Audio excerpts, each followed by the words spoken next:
Hey guitar players, this video is going to be more of a discussion based topic, just a help you out situation really, based on something I've been asked here from a member in the Cutting Edge Guitar community, which is how do you prepare mentally for practice?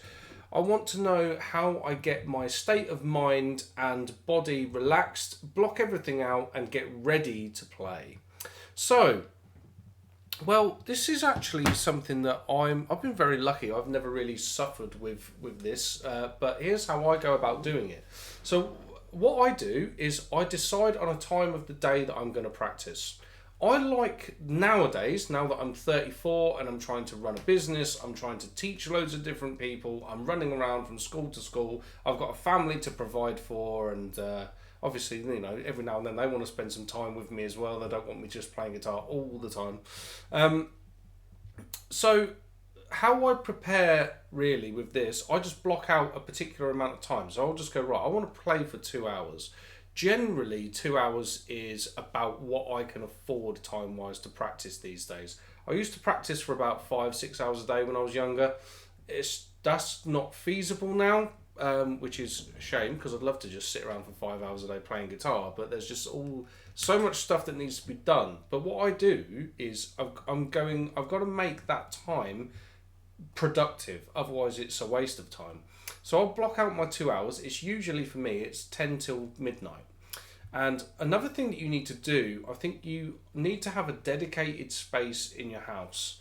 If you don't have a dedicated space in your house, I'm very, very lucky. You know, I've converted my garage here, so I've got a studio right next door to my house. This is somewhere I can be completely uninterrupted. If there isn't a spare room in your house, I would highly recommend that what you just want to do is block out some time when no one else is around. So it's either like when the kids are in bed, and like generally speaking, all of my students in the adult world are all men. I teach lots of girls in schools and stuff, but at the I want to get advanced rock guitar level, it tends to just be men. So, and it's pretty much, when I look at the statistics on my YouTube views, it's 97 or 98% men that watch my content. So take from that whatever you will, but I'm gonna speak to who I think will be watching this, which is an older guy, sort of my age, 30 to 50 odd, that wants to know how I would like block out that time. So I'm gonna suggest, from students that I meet on a regular basis, that your missus probably goes to bed before you do. And that is generalizing. You're not allowed to do that these days. But the students that I meet, the ones that I speak to, that's generally how it goes.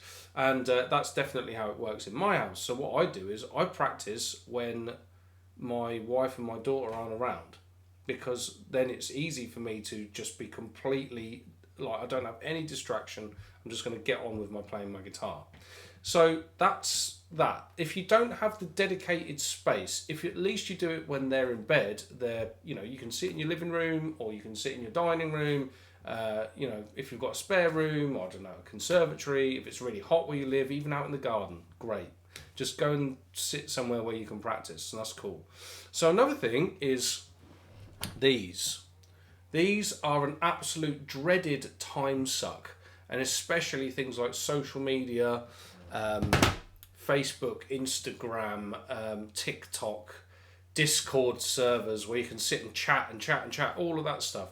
Just put it on Do Not Disturb.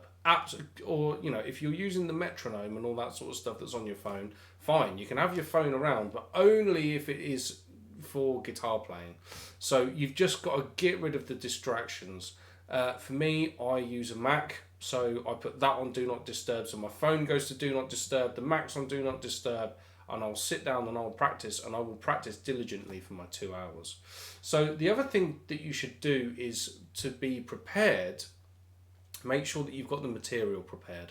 So if you want to work on technique, if you want to work on fretboard knowledge, if you want to learn a song, if you want to work, whatever the concept is that you want to work on, make sure that you're already pre-prepared, And this is one of the things why I like to write in books and all that stuff, is because you can just open up the book and just go, right, I'm going to work here.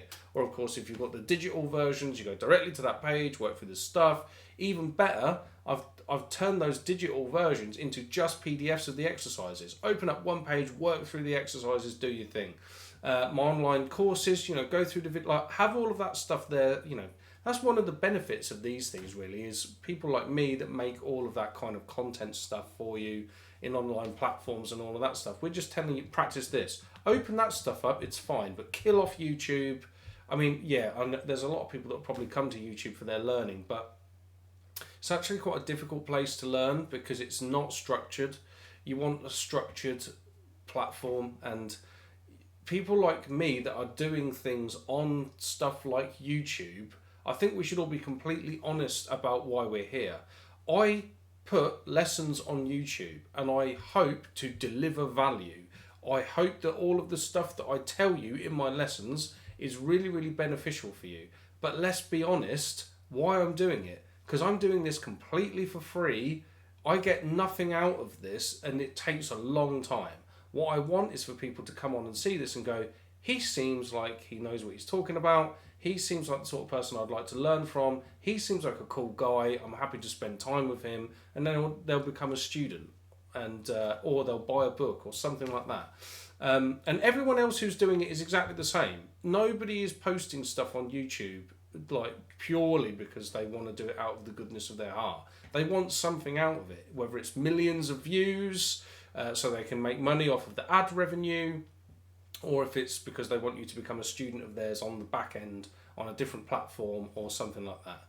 And that's just true. Like it really is, because all of the people that have been the most successful out of it, well, they're now quite wealthy. So there it is. That's just how it is. But the problem is with these things, YouTube, it's free for you guys to use, but then that's where you get hammered with adverts, or you'll get hammered with the distraction. Like, you watch the end of this video, at the end of it there'll be a load of recommendations from YouTube that's designed to just keep you on the platform. YouTube is not sitting there thinking, what will be the next best lesson for you to do? It doesn't want you to do that. It just wants you to stay on the platform as long as possible. So there we go. So walk into your room, your dedicated space, knowing exactly what you're going to practice, exactly what you're going to work on, and just work on it for that time. Don't be distracted. Don't be lazy. All of that stuff. But yeah, be absolutely super focused and super organised about what you're going to work on. And that's my best advice. So I hope you've enjoyed the video. I hope this really helps you. Like I said, if you want more help, go and have a look at the links in the description to take you to Cutting Edge Guitar. And I will hopefully look forward to seeing you in another lesson sometime soon. Do smash that like button and subscribe to the channel. And I'll see you again soon. Take care.